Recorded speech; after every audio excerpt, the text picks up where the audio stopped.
Welcome back, guys, to the Beyond Condition podcast, where today I'm spoiled. We have two guests, Mark Oakes, who has previously been on the pod, and AJ Morris, who has kindly come on as well. And it's quite a good one because it's almost like a second parter to our one, Mark, because we actually mentioned AJ. I mentioned how I used to listen to AJ's podcast when I first started out as a bodybuilder. That was like one of my first ever podcasts I listened to. And then, of course, you spending time with AJ around the globe in bedrooms and wherever else, cliffhanger, and how you noticed his honest coaching and his approach to coaching, and how you found that that's what has helped AJ become as successful as he has. So thank you, both of you, for coming on, first of all. Yeah, it's a pleasure. Thank you very much for having me. And I've obviously been massively influenced by Mark in my own journey as a bodybuilder, and he's been a massive role model for me. So actually hearing from yourself that Mark semi-complimented me was that definitely made my day. So it's a pleasure to be here chatting to you guys. I love that in bodybuilding, when you can look up to people and be inspired, and then when you meet them and you form a relationship, it can sometimes be a bit out of body, can't it? Yeah, for sure. And I feel like we've formed a lovely little friendship now, so to speak. So and that's something that, when I was coming into the sport, I didn't really think that whether I'd have relationships like that. So bodybuilding has brought me now into a place where pretty much all of my closest friends are in the sport. That's something quite nice about it, for sure. Yeah. Have you found that, Mark, yourself, with bodybuilding, being a competitor and then being a judge and part of different federations, that you've made some lifelong friends? I'm just putting it out there. I did meet my wife through the sport. Yeah. So, there we go. yes. Yeah. And longer to that, definitely. I think it's important to have some balance, though, because eventually you might fall out of love with the sport, or you might retire, and it's a different dynamic. And if everything's all your eggs in one basket, but no. So I married somebody that I met in the sport, Lee, who runs the UK DFBA. Is a good friend of mine, and I do speak to him about things that are not bodybuilder related. And we spoke last time about international travel and international experience through the sport, and for me those are the relationships, the friendships that do stand the test of time a little bit more, like you mentioned, sharing different hotel rooms with AJ. But then there's other people that I've competed with abroad as well, and you do create a strong bond that way. So I agree. Yeah, for sure. AJ, it would probably be quite nice for the listeners. I'm sure a lot of them will be aware of who you are, but maybe a bit about how you first got into the sport and then how that led to you being a coach. Sure. So basically, I grew up playing football initially as a sport, and that was my sort of first thing that I did, and that sort of sparked my kind of competitive edge, so to speak. I always wanted to do something that was getting me as a part of a team or a group of individuals that were working together to do something competitive. Then that quickly turned into a decision I made to go down the route of motorsport, because my dad was very into motorsport, and I was was a young kid watching F1 all the time, and that was kind of the next thing that I wanted to do and try. So at 8 years old, I started racing karts, and from there, from the age of 8 until 16, it was pretty much every weekend or every other weekend racing karts with the goal of trying to get into motorsport. And that again really lit a fire for being competitive, having that sort of, I think then it kind of changed from like when I was a lot younger, I wanted to be part of teams, and I always wanted to be a captain, or be a part of a group of individuals working towards something. And then with motorsport, it kind of turned into, okay, I understand that this is, I'm a part of a team in a sense. I have a mechanic and a group of individuals around me, but I'm the one on track doing the work. And that for me was quite insightful, because I enjoyed that a lot more, because it was me ultimately that had the cards dealt. Okay, did I achieve what I wanted to achieve or not? I was the one that would be the kind of the main driver of the outcome of the event. And I enjoyed that more, because I couldn't blame anyone else really, apart from me, which was good. So motorsport was then up until like 16, and then at 16 I didn't really have the financial backing from my sort of, you know, sponsors or family or anything like that to progress any further, because even in, you know, just karting around Europe and the UK, it's just absolutely obscene the amount of money you can spend. So to progress up the ranks into cars and then Formula cars, and then whether you want to go to GT racing or Formula One or whatever it is, you have to have mega money. So the decision then sort of came to me. I was already into fitness, the fitness element of bodybuilding, fitness element of motorsport, should I say, really into going to the gym to just be the fittest person I could be on the track.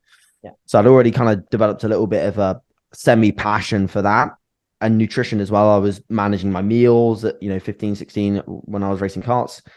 And then, I kind of just transitioned over to pretty much being all in on bodybuilding very quickly afterwards, because I needed something immediately that I felt like I was having a purpose with and a true passion about. So I just upped my training, took away some of the cardio I was doing for the motorsport, and went a little bit more in on weight training, resistance training for bodybuilding. And then 2 years later, I literally did my first show. So it was quite a quick transition. But I was always I was more of a, it's why I don't really struggle getting heavy in the off season, because I was always a little bit of like a fat kind of chubby kid as opposed to like a really lean, slender build. So eating has never been a problem for me, and bodybuilding therefore came quite naturally, because eating a lot just was always part of what I did. I actually found it a lot more difficult to stay lean for motorsport, because I had to stay really light and very lean for racing. And I found that genetically a little harder to do comparatively to just sitting heavier and being a little bit more bulky, so to speak. So bodybuilding and growing came quite naturally. And then I found out that I really loved dieting down, and getting on stage as well and competing. So I competed as a teenager, and that then kind of sparked friendships in the gym, a training partner.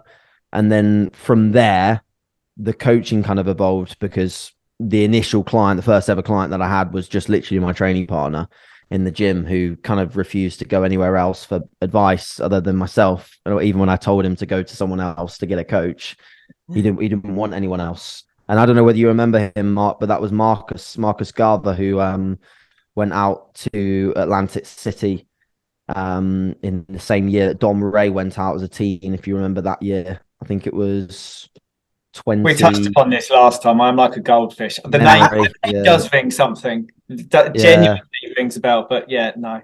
Sorry, Marcus. It was the final year we had the one show in Leamington Spa. But he won the juniors. It was like it wasn't really, I wouldn't call him a client. It was just a friend, and we just chatted every day on the phone, and I just helped him with his diet, and he ended up doing really well. And from there, I just realized that I absolutely loved that. For me, I think if I was going to say what was one of the biggest things that actually probably helped me become the coach that I am now, is I realized straight away that I didn't really care about, I didn't charge Marcus. I didn't really care about the money side of things. I just liked hopping on the phone with him, having a chat about what we were doing and where we need to go next. And then I trained with him, and then we'd, do all of these things together. And that was the relationship that we built. And I quickly realized the biggest thing was that to get results with any client, it's the relationship you build. So I built a relationship with, a great friend of mine there. And the more clients I work with now, I realize again, it's just, okay, how can I build the best possible relationships with these people? How can I get to know them better? How can I give them the best quality of service? And that really is just knowing them and knowing how they like to be treated, and knowing their personality types. That's really what kind of, sparked, I guess, my coaching as a sense. And then I just applied that as the business grew to where it is now. But that was kind of how I got into things. And from there, it's only grown and gotten better, because I've found my passion for business as well as bodybuilding. So I guess that's kind of like a short-ish wrap up. Of who I am and where I'm at now. It's interesting you say actually about the money side of things, because Mark and I spoke about this in regards to being a judge. Like, you're doing it for the passion of the sport. Generally, you get your, maybe accommodation or travel or some bits and bobs paid for, and maybe a bit of lunch sometimes. But it is generally, you're there for a long day and you're fueled by the passion of the sport. And that's what we said, wasn't it, Mark? Yeah, no, absolutely. I think that's part of it for me as well. It's pay it forwards as well, because I competed from a young age and had opportunities to compete abroad and all the rest of it. And I don't feel compelled to pay it forward, but I quite like the idea that I am, do you know what I mean, part of the machine that creates this opportunity for AJ coming through as a junior and onwards, and hopefully he'll grow old within the sport and then come out the other side of it, and others too. Yeah. Mark, what was your background before getting into competing? It's always interesting to hear from people that do well in the sport if they've got a sporting background like AJ has. Yeah, I was not high level. I did gymnastics from a young age. I wasn't high level, like from 4 years old. I started karate from when I was 7. I did a lot of karate from 7. I was fortunate enough to train under, passed away now, Hanshi Steve Arnell, who within that world was a proper legend. I trained underneath him until I was 22, 23, that kind of age. And then I went to very much a rugby playing school, so we played rugby. So yeah, teens and that, I was doing a lot of martial arts, playing rugby at school, athletics in the summer. I was one of those kids that just liked PE, you know. Yeah. Would you say that because it can be a very solo sport, and both of you have come from sort of team, I know AJ, it evolved and it was more down to your performance, but coming from that team background, bodybuilding can be, like I say, very isolating, very solo, but maybe that's why I personally really liked competing internationally, because it was like you go as a team. That's my fondest memory as an athlete, going abroad and all going together. Would you say it's the same for both of you? AJ? Yeah, definitely mind. Yeah, I'd agree. Yeah, it's so cool, isn't it? Like when you first get invited to go international, it's like, is this really happening to me? And then everyone's there and part of your team, like we said before, Mark, representing your country in essence. It's like, how does this even happen? And I think that in this sport, sometimes there is a lot of merit in staying humble where you came from. And like you say, AJ, with coaching, where you came from and then where you're at now, it's obviously, you want to notice your own success, but staying humble as well and being honest, which is your coaching approach by the sounds of things from Mark, from when he sort of overheard and saw you coaching people when you were abroad. It's so important to build those relationships. And like you say, that's your coaching model, as it were. Have you found that it's always been like that from that first experience? You've always kept that strong, I really want to build a relationship with all of my clients? Yeah, I think in this day and age, as sort of coaching evolves, what I've kind of seen is that there becomes a strive for people to create as much autonomy as possible. And what I mean by that is that we're trying to basically build systems and AI to solve time, to try and gain back time. Then we can work with more clients, then we can become more efficient. And the issue that I see that arises with that is that you just slowly start to lose the element at which you actually develop the coaching for, which is to be personal, to give personalized service, to build a relationship, to know your clients, to not have an AI bot respond to a certain question that, yes, it might be a very similar answer for X amount of people that you're giving that answer to on a daily basis. Yep. But that's not the point. The point is that on that day, that answer, whether it comes through a voice note or your own personalized text response, that could be the difference between making that person, step forwards or, accumulate a load of stress because they're worried about something, or they could just need someone to chat to, So I think the biggest thing that I've always tried to hone myself in on, and I must admit 100%, I've not with the autonomy side of things, but I've had a period of time where I have said to myself, I've got too much on my plate. Yeah. I've literally bitten off more than I can chew. And I can't maintain without literally not having a life, a proper life where I can spend at least half an hour to an hour with Loz a day. outside of training, I can't keep up with this workload. And it's not even that, like, I could do that, yes, and Loz would understand, but it's mainly, do I actually enjoy this anymore? Do I actually enjoy having the accumulative stress of so many people messaging me about things that they've got issues with, problems with, things that we need to resolve, which ultimately is a job that I'm meant to love, So when it becomes too much and it starts to really stress me out, I have had a few times where I've been like, no, I need to come down on the numbers and just work at this cap and leave it there and do other things that, can. I think thing is that I've always had a difficulty with the progressional aspect of business. Is like, I always want to progress. So for a long time, I saw progression as numbers, or as how many results can I get, or how many people can I help?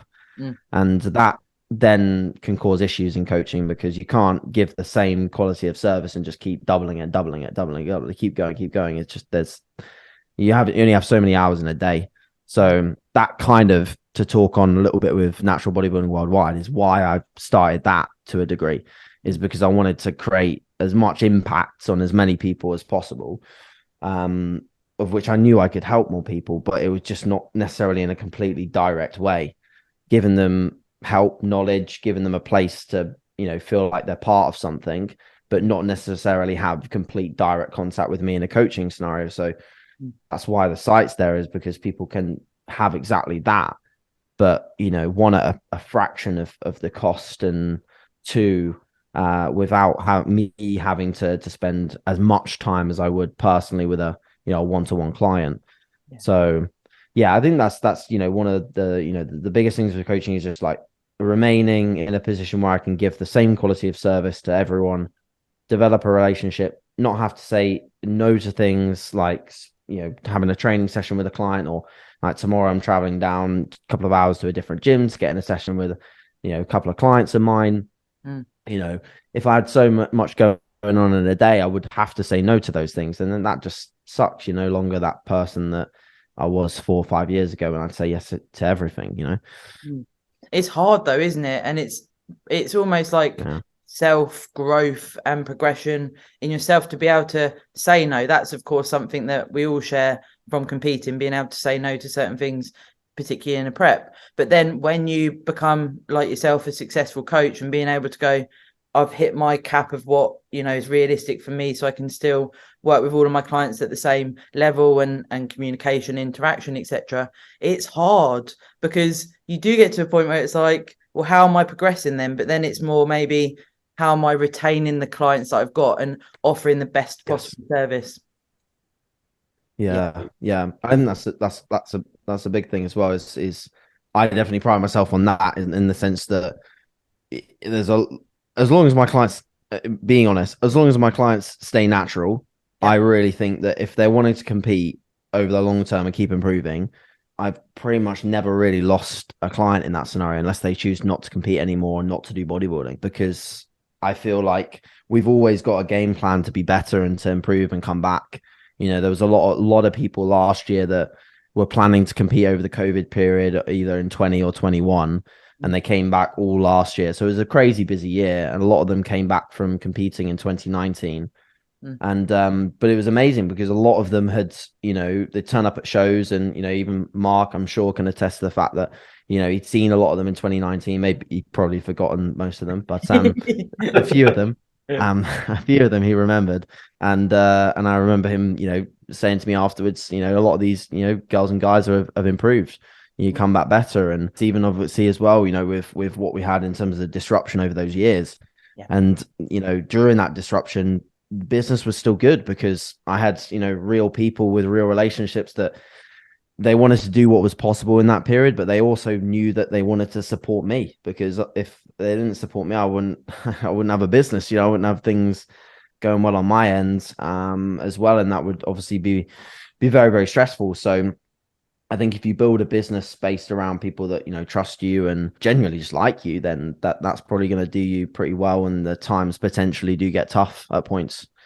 Yeah. Mark actually mentioned on the last pod about giving honest feedback to your clients, and that's, I think, where we stumbled across talking about your coaching, when Mark gave some examples of, you know, coaches that say, well, you should have won and the person's come last. And Mark was like, you need to sack your coach, because it's, you know, being honest. And actually, if someone's not gonna win or be able to have a chance to be an international athlete for whatever reason, it's about our, you know, it's our job, it's due diligence as a coach to be honest and manage expectations. But I think that it's along the lines of when people take on too many clients as well, it's a similar thing. You're just sort of churning out people. But I know myself, and you two will know, when you put your life into being a bodybuilder and prepping and everything else, it's your whole life, isn't it?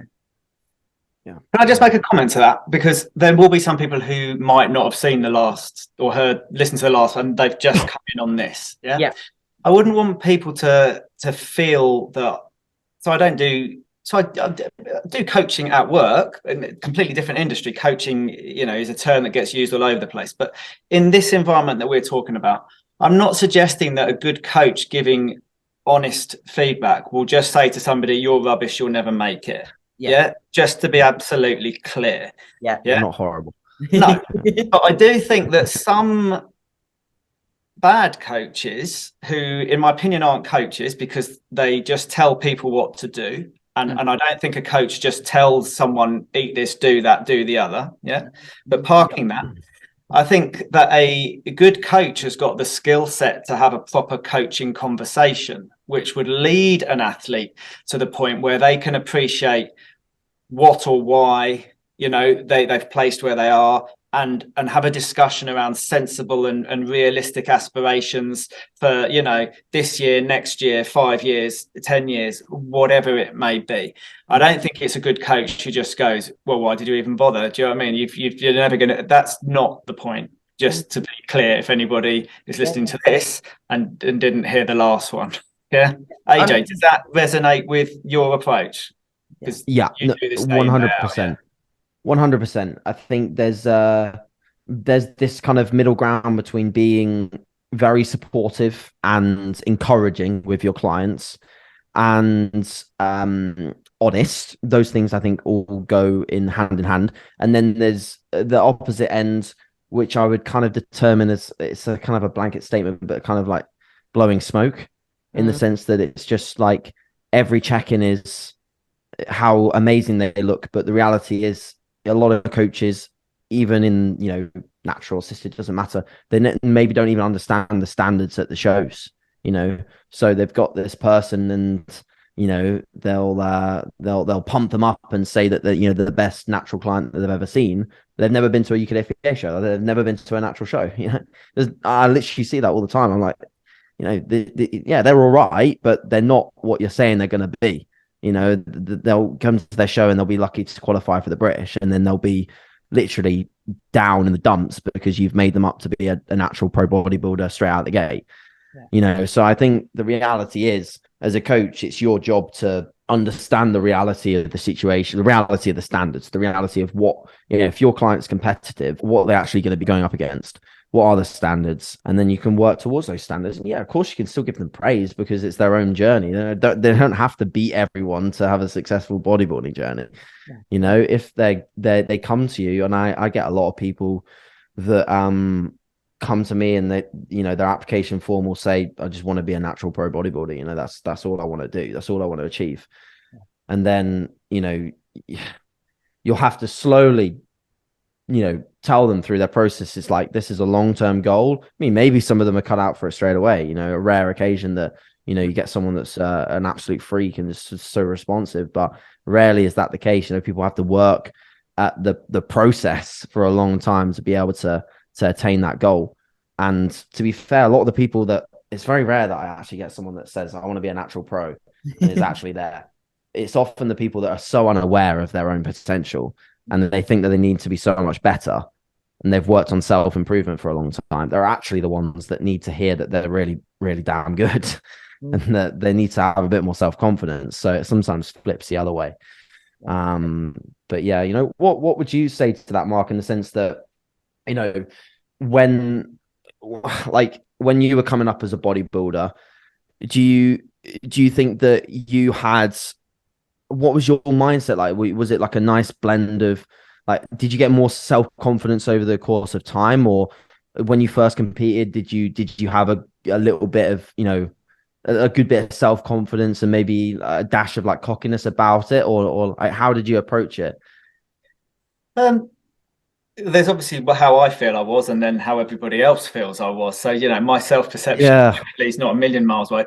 But, late teens and all the rest of it, and you're that little bit different because you're a bodybuilder. I think I had confidence about me. Yeah. But I yeah, didn't do that well as a junior. There wasn't that sure. many people in it, even less so than there are these days. Yeah. Ignore the teens and think about the under 21s or under 23s, whatever it is. Yeah. Yeah. But there's often quite a busy stage now, isn't there? And you have to, but even on quiet stages, busy stages, I wasn't really winning anything as a junior. I was qualifying for the finals and all the rest of it. And then I came out of the juniors and I was competing as a heavyweight for a while. I was stepping on stage. Yeah, you can raise your eyebrows and exactly, that's what the other reason I didn't win a lot at that weight, because that's not Yeah, where I needed to be. Even back in the yeah, era of the pre-Rob Feasy, where things weren't quite as shredded. So yeah, I had some confidence about me, and part of that was because I'd been good at these other sports. Yeah, not like I say, not national, international. Do you know what I mean? I played rugby for the school, and it was school. So let's just be real. I wasn't playing club rugby, or I was yeah, big boys grammar school. So if you were a part of the rugby team, you were that 15 out of 240 people in the year group. So do you know what I mean? There was that little bit. So most of us probably were quite confident in that space. And I was young at karate to be marching on through the grades like I did at a young age, and fought a little bit.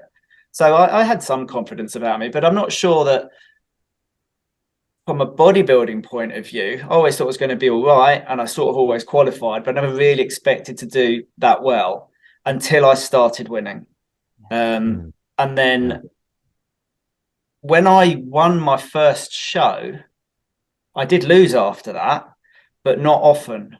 Do you yeah. know what I mean? Like literally not often. After that, I lost to Rob Hope, Ian Duckett, an Italian guy, Rich Gozdecki, Levi Burge. But so you'll know these people, AJ. Yeah, I I didn't know. lose to anybody crap. Do you know what I Yeah. mean? When I lost, after the first time I won, the only time I lost, or the times I lost, were to good people, Yeah, and so I went to shows expecting to win. Mm. Um, and the perverse thing is that eventually, the last show that I won domestically, yeah, so not talking about international, but domestically, was whenever it was, and I won the class and Heather won the class, and we both won the overall that year. Yeah, I wasn't happy to have won. I was happy not to have lost, Mm. and that changes the dynamic really. It takes it takes away the enjoyment of it. I was happy that she'd won, and I was just happy I hadn't lost. So you'll have heard about fear of failure, that type of thing. It wasn't fear of failure if you're not familiar with the term. I wasn't like scared of it, but I was batting against not winning, and it was a different dynamic. So at that point, I certainly had a bravado about me and quite a dominant backstage personality. And some of it I did dial up intentionally. And I don't think a lot of people realize, but there was a little bit of theatre about it, in part because I think it helped, like to be the pantomime villain, for people who weren't really quite sure where they were. I did, have that. And I've got, so Neil Ashley, you may know, yeah, through the sport. He competes UK BFF now, whatever. His wife in particular used to think I was proper pain in the ass, arrogant, all the rest of it, because that's how it came across. And so in retrospect, maybe I'd, gone a little bit too far with this pantomime villain. But, since me and Neil became friends and then I got to know Jo, she was like, "You're nothing like I expected you to be." And I think there's a good chunk of people in the bodybuilding community who were in and around me the last few years I competed, and will have seen me on stage, backstage, all the rest of it, that perhaps might see. So that's something for me to learn. And I encourage anybody else to just consider that how you behave on stage. We spoke about being sportsmanlike before. Yeah. How you behave on stage is kind of amplified.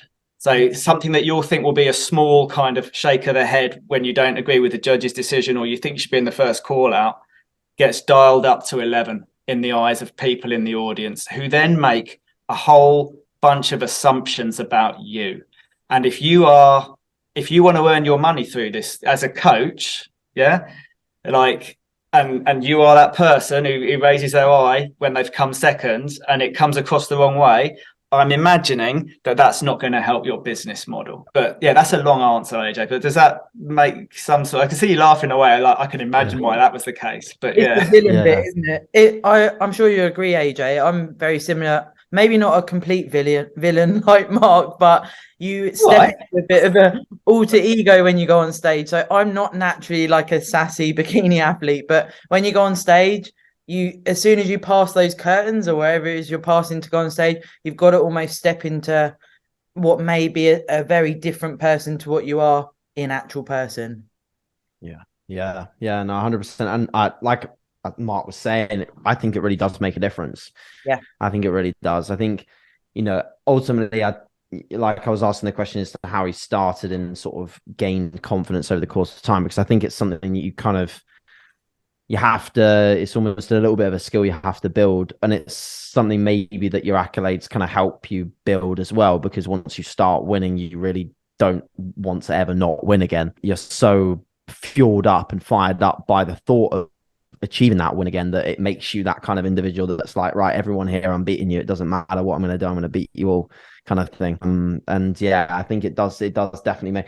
I think the thing is that also, and I think Mark would agree, he kind of said it anyway, but I find that when I'm in that headspace as an athlete myself, is that it does perhaps definitely take away from my ability to enjoy the day. And I do look back on some shows and think I could have tried to enjoy that more, but equally I wouldn't have been in the right headspace to try and do my best. So it's like a balancing act of the two. So I think something that I always try and tell my first timers that are competing is that you need to instill a mindset of, this matters and you've worked a long time for it, but this is also your first time at a show. This is also the first time you're probably going to meet some people that could be friends for a while with you.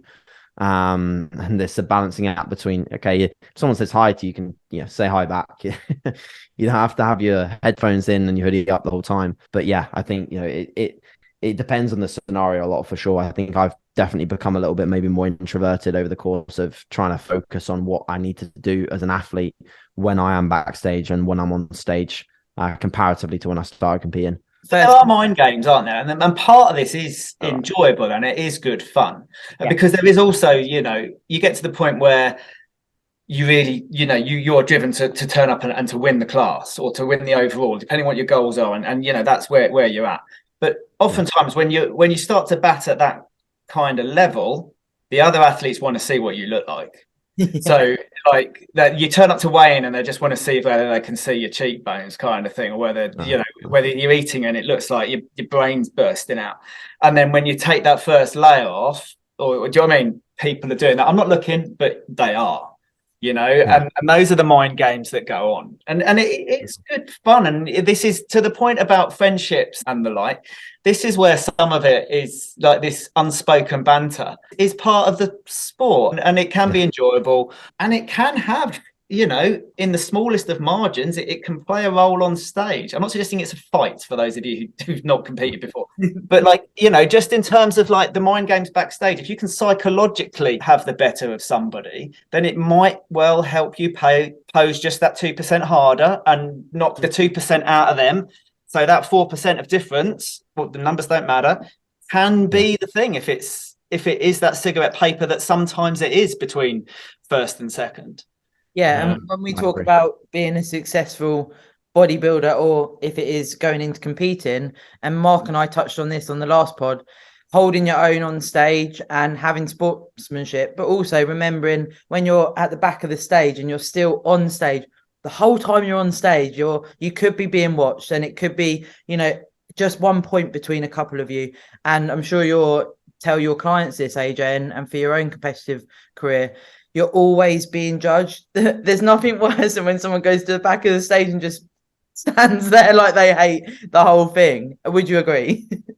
Yeah, 100%. It's like a lot of the things that we're talking about here is like your stage presence and your aura, and whether that's your stage presence and aura rubbing off on the judges, or whether it's rubbing off on someone backstage, and then when they stand next to you, they feel afraid and then have a look of fear on their face, or like a slight, they don't want to stand next to you because you've already out pegged them backstage. Yep. It all matters. And, you know, I had a few clients last year in my team that were amazing in terms of like their physique was some like just incredible. But when it came to presenting it, they'd like make a mistake with a pose and then show like a self-defeatist moment on stage in front of the judges.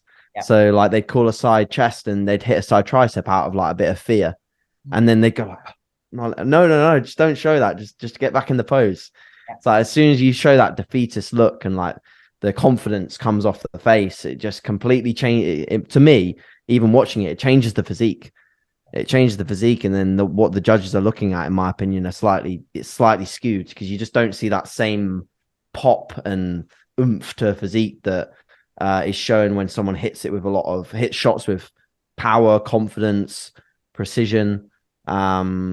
You know, that to me matters a lot, because that's, you know, if you're going to pick a winner of a show, especially at the caliber of, you know, UK FBA shows, they got to look and hold themselves as a professional, in my opinion. So, and if they slip up, then that's a placing lost, you know, or 2 placings lost or something. So yeah, you can lose yourself as well, can't you? If you feel like you've made a mistake. But me and Mark were saying, you know, we are human, and if you make, like you say, if you do the slightly wrong one, just go straight into the next one, and sometimes that might catch the eye of the judges, and then you hit the right one and it's like, oh, who's this? You know, it can be a positive, it doesn't have to be a negative.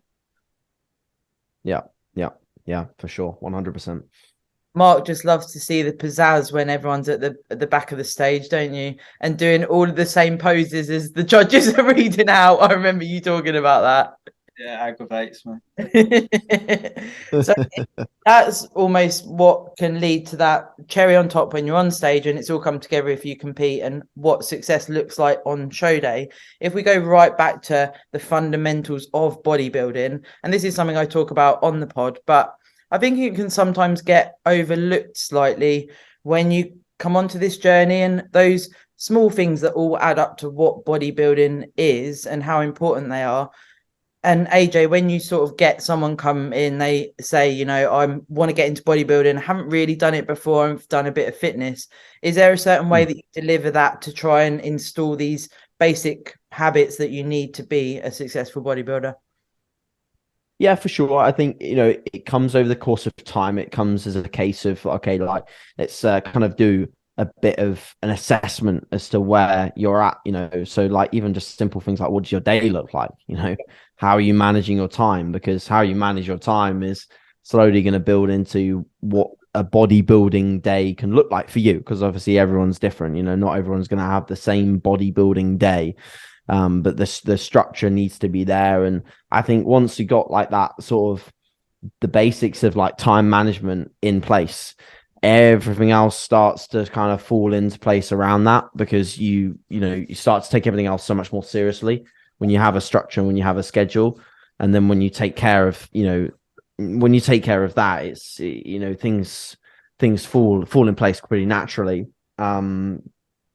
Troubleshooting issues that people have in training, and, you know, I think a lot of those things come down to, again, you know, my role is the slow transition from someone who might be, okay, they've got a lot of my clients, you know, already at high level, they've got a few things wrong or issues that they need to create. It's not like we've got, you know, a bunch of training problems, like they've never, you know, trained hard before or anything like that. You know, we're working with people that are already at high level, so the tiny tweaks and changes they're sort of made quite easily. You know, like I said, a lot of my people are already taking this pretty seriously at this point. I think if you were to take me back a little bit further, I find the biggest problem that I had when I was working with, you know, let's say more I guess, general population or people that kind of wanted to be bodybuilders that weren't really doing what they needed to do to be a bodybuilder, is that they simply just sort of like they had it in their heads that that was their goal, but they weren't willing to follow through with the actions that actually need to, be put in place to be a bodybuilder. So they kind of liked the idea, but didn't really want to follow through with it. And I No one think wanted at to that lift no point, heavy ass weights, is what Coleman used to say. yeah, definitely that. But at that point, it's just honesty. It's just like, okay, this is the fifth week, and we're still not nailing the principles in place. We're not being consistent with our diet. We're not, you're not sending me training clips, so I can't review your training. From my side, the adherence is lacking, and then that's more of a okay. I'll say, at that point to people, it's like you don't have to, you don't have to do this. No one's forcing you to do this.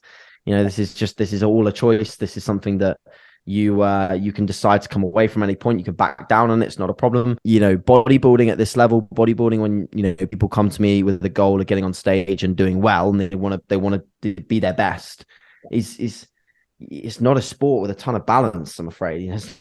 It's not like you can do everything you want all at once. If you want to bodybuild with balance, I hate to break it to you, and you want to win, you're going to get probably beaten by someone that doesn't have a lot of balance and just does it better than you. Like, that's as simple as it gets. I can see Mark. So yeah, it's just it. So, you're always fighting that battle, and like, even at, natural amateur level, even at a qualifier level, there's always someone that's going to be working very, very hard, very diligently, and probably for quite a long time. It's not easy. It's not easy competition at all.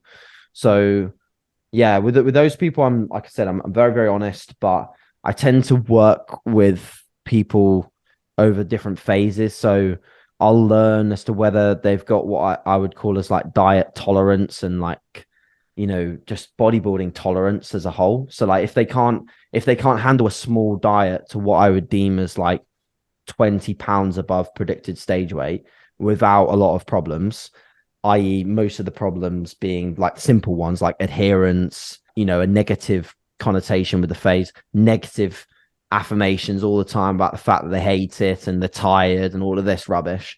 If they can't make it through that, then 100% they're not going to make it through a prep, because it's just going to get the escalation of how difficult it will get will just go up and up and up, for them at least. For some people, I think like Mark, who obviously got into incredible condition. I know Ben Howard as well. Just name a few names, but I think you guys kind of embrace, the hard stuff. You actually kind of, when it gets really tough, they kind of start to love it even more. It's kind of like, this is where those kind of high level athletes live and breathe. That's their kind of their good stuff. Some people might hate it, but they'll be able to tolerate it and they can do it. Great. They'll still need, in my opinion, they'll need more coaching, because I have to coach them through the mindset aspect a little bit more. They can still make it, and they'll be happy that they've made it at the end. They can get through. And then there's people that just can't handle it. The best athletes, and I work with luckily quite a few of these, are the ones just like a Mark and a Ben, and the people that they'll be in stage condition. They'll be like, okay, I think we can push harder here. What more can we do? I'm all right. They'll admit afterwards that it was really rough, but in the moment, in the heat of it, they'll be testing. They'll be up for the battle every single time. Training doesn't change. Routine doesn't change as a byproduct of energy. Nothing changes. They're just all the way through, head on, and embracing it. And I think that's probably what makes the best athletes I work with. Yeah, 100% agree. Mark, how did you find trying to get to that point, or was it something that just came naturally and you're just like, well, you're just an animal? Or Getting to the point of condition, you mean? Yeah, just being able to nail it and not falter, in essence. So I think training I did as a kid, I think the martial arts training is what instilled in me that you don't stop and you don't give up and you just keep going. Yeah. And like I say, I was fortunate to train where I did, and and that was just the nature of the beast. So I think I had that in me. Yeah.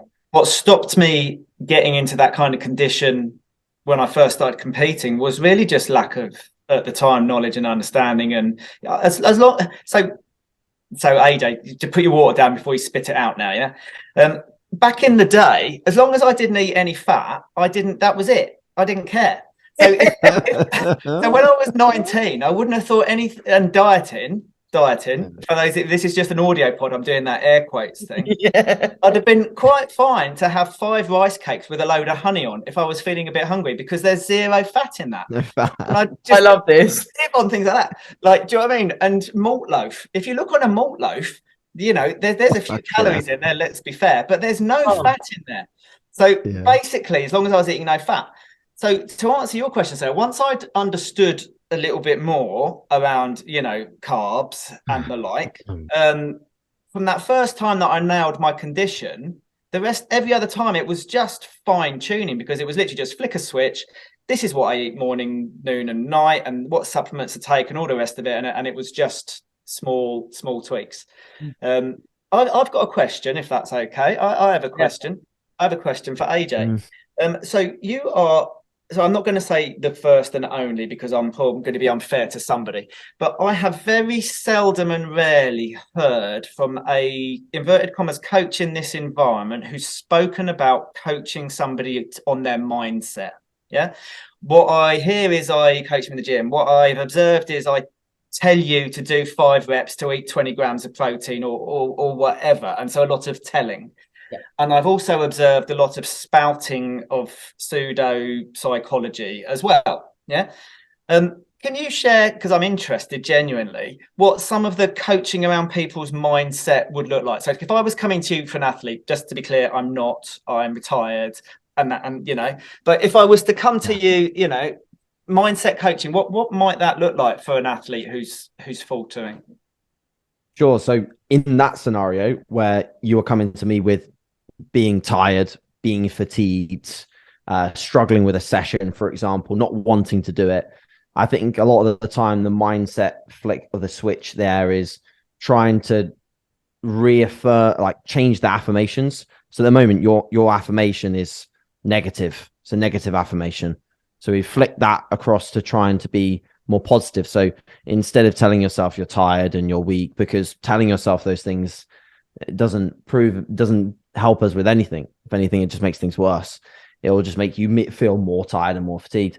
So instead you flick the switch and start telling yourself that you're strong, that you're powerful, that you've still got enough energy to go and train with weights, that you've still got, you know, even simple things, like, because a lot of these things come from, so one negative spirals into another. So it's like a domino effect. So if we start our day with just being as simple as being grateful for like 2 things. So you write down in like a journal. I get a lot of my clients to journal.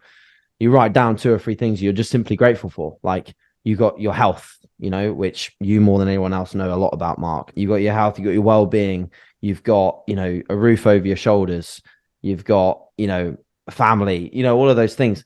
You start your day on a great note.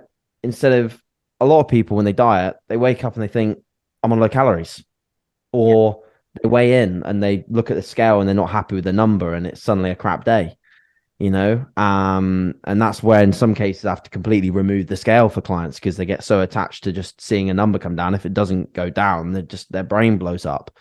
So it's trying to avoid, basically it's trying to avoid negative stimulus in the day, you know. And I must admit, it's and I always tell my clients, honestly, it's definitely a skill that you develop in a contest prep scenario, because it can be very easy to let those things overwhelm you. It's almost like a wave of things coming at you that could be negative, and it is very, very easy to let them come over you. But I always tell them, I'm like, you know, my best contest preps are the ones where I've just really focused on positive affirmations, enjoying it, realizing how grateful I am to be able to actually do it and step on stage, because there's a bunch of people that would love to do what we do. And you know, when you kind of flick that switch a little bit, you end up just thinking, oh wow, like, you know, I feel so much better, so much more mental clarity, so much more positive emotions, so much less negativity. And you know, it doesn't always just happen in a diet. It can happen in an off-season phase where, you know, you're not happy with the way you're looking, carrying more body weight or whatever it is. You know, again, people just get very negative about that and don't make the most of their off seasons because of it. Or don't feel powerful or strong in the gym anymore because they're not happy with the way that they look. And yes, I think there is huge element of coaching that is made up of mindset. And once you start to be able to tap into that, which you can't if you're working with way too many people, because you never hear about how they really truly feel, because they'll fill in a quick form for you every single week. So, you know, hearing how people feel, reacting upon that, I think is key. Yeah.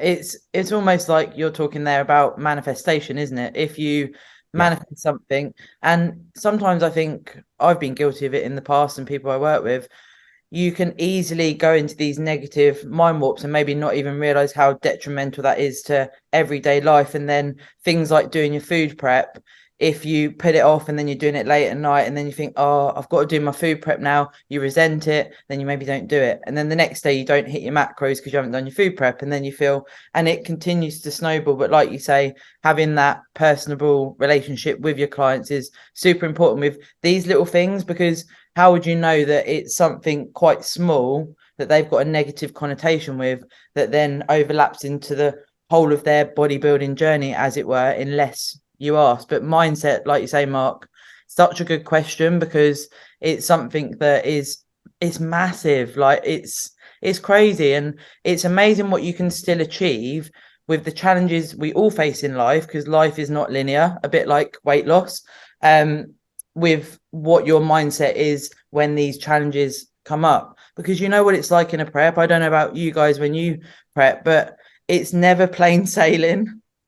No.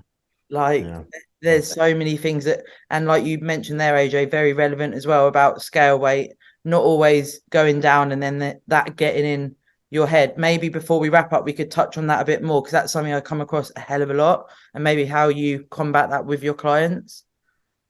Yeah, so I mean, when people are having this happen the most is either in the initial interim, like start of the prep, as we transition into fat loss, and they just expect it to move how it did in like week 1 or 2, where you obviously have a lot of that body fluid shift. Yeah. So you'll lose like the first like 4-6 pounds, and they kind of just expect it to keep it going in that direction, and it doesn't. And then they're like, oh, I'm not on track. I'm like, you literally are on track. It's perfect. We're actually losing fat now, just not a ton of water weight as well. Yeah. So that tends to be pretty atypical. And then right at the back end as well, as you're getting closer, people attribute a new low to the best look. Yeah. So they'll think that the leanest and the hardest that they looked is the lightest. And in some cases, could be right. Some cases you could look very dry, very hard, very crisp at the lightest body weight. But whether that's your best physique is by the by, because obviously every different category, whether it's figure, physique, whatever, has a different look that we're trying to achieve.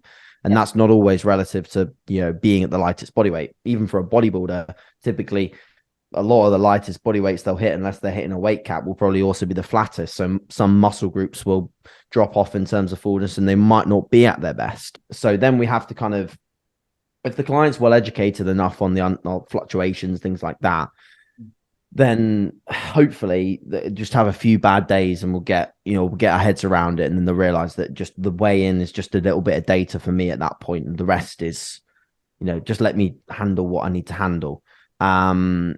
If there's someone that is really getting het up on it, I will remove it. I say I don't need it anymore. And then I'll just go off all the pictures. I don't care about scale weight anymore. So it doesn't matter to me. If they're not meeting a weight criteria, like a weight class, which in the UKFBA they won't, it doesn't bode relevance. What matters is what they look like. So then I just go off the visuals and we rock and roll with that, and that works just fine. Luckily enough, with most of my clients, by that point, I'll have so much data in my head of pictures and weights that I could probably guess their weight looking at a picture without needing to even see it. So yeah, that's pretty much what we do. I remember one coach, a good friend of mine in the past, he used to say that he had a female client that he worked with that he managed to get it so that he had a Bluetooth scale, and like he'd he'd be able, I think it would transfer data onto the app. He had the app in his mobile phone for her scale. So she'd weigh in with a sticker over it, and all of the app data would go to his mobile. And I was like, if only I could do that for like every one of my clients, it would just be so much better. But then it doesn't teach you the ability to handle it, I guess. But that is I've literally just got what you some people playing need, some though. ridiculous game of The Sims now, like which dates me. Do you know what I mean? And having all these little remote control. This sounds hideous. Do you know what I mean? Yeah. Like, no. Do you want to get on people's like, you know, Zoom camera things as well and just be looking at them what they're doing? It's a bit weird, right? When you were prepping, Mark, how often did you weigh in? Did you weigh in every day, or did you just weigh in once a week? Friday mornings. I used to weigh in Friday morning, first thing out. So get out of bed, go to the toilet, try and get as much waste matter magnesium out of me as possible. And then weigh myself. And my reason for that is that was probably the most consistent. Because in the week I'd be getting out of bed the same time, you know, work and all the rest of it. The weekends, although like my food would be the same, there's always that, would I have gone to bed a little bit earlier, a little bit later? Do you know what I mean? Would I have been weighing myself at the same time of day, whatever? Whereas Friday was obviously, you know, the end of the working week and just that once in a week. Because equally to the point that's been suggested, if you start weighing yourself 2 days in a row, 3 days in a row, some days you're going to lose, you're not going to lose, going to go up, down, have a shave, whatever. And I mean, once you know as well as I do, you were probably losing the same, like a pound or something in a week. It's going to take you 7 days to lose that pound anyway. So no, I was very methodically religious about this Friday morning, first thing out of bed, dry before I've drunk anything.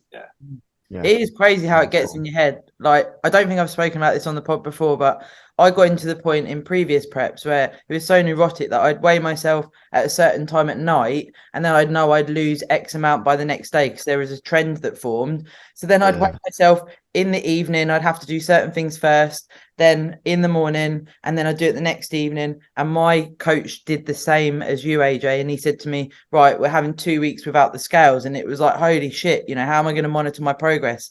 Because you're just in this mind warp. And it's really cool that you said that, because I don't know if many coaches do that, if it gets to the point where it is needed per se, but it just does get in your head. I don't know if this is more a female thing or whether you two have ever had that negative affiliation with scale weight as such.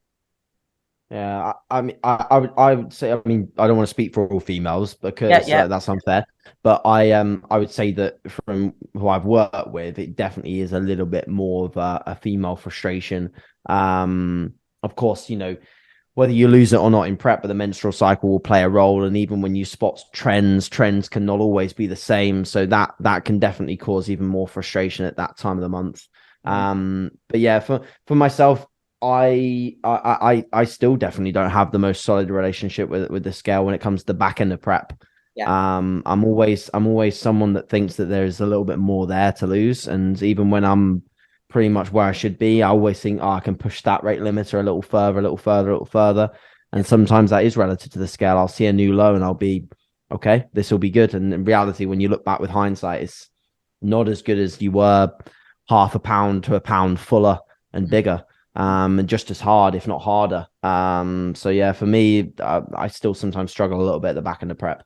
Yeah, and just Mark, to call it out, I think we're borderline here talking about an unhealthy relationship with scale weight. Yeah, absolutely. And I think just for the benefit of anybody, you know, men will have challenges with this as well. So if you are a bloke and, you know, having challenges with this and you've got a good coach, then I encourage you, if you trust your coach, to have that conversation with your coach, because that extreme relationship with scales, you know, we've already mentioned that a prep for whatever class is not balanced.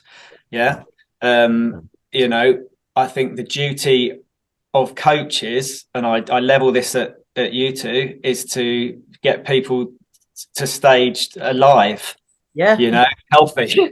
And I mean that mentally as well as physically. You know, I recognize you know, there's a bit of losing the plot and all the rest of it. You bite that off, you kind of sign up for that.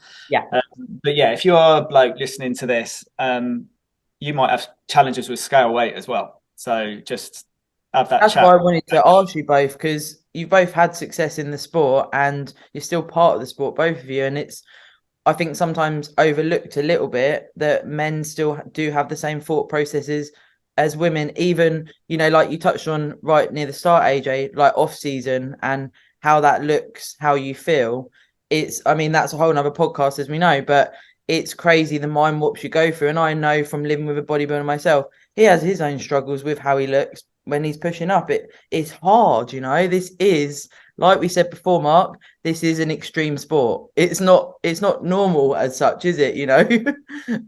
But you lose the track of that because you know we just finished saying that a large percentage of our friends are from the gym, client, whatever, and normal is just what you see around you. So you can be fooled into thinking that this is normal because doesn't everybody, you know, diet at some point to stand in their pants on the stage, and doesn't everybody, you know, eat out of because they've watched a Rocky film? Didn't they grow up doing that or whatever?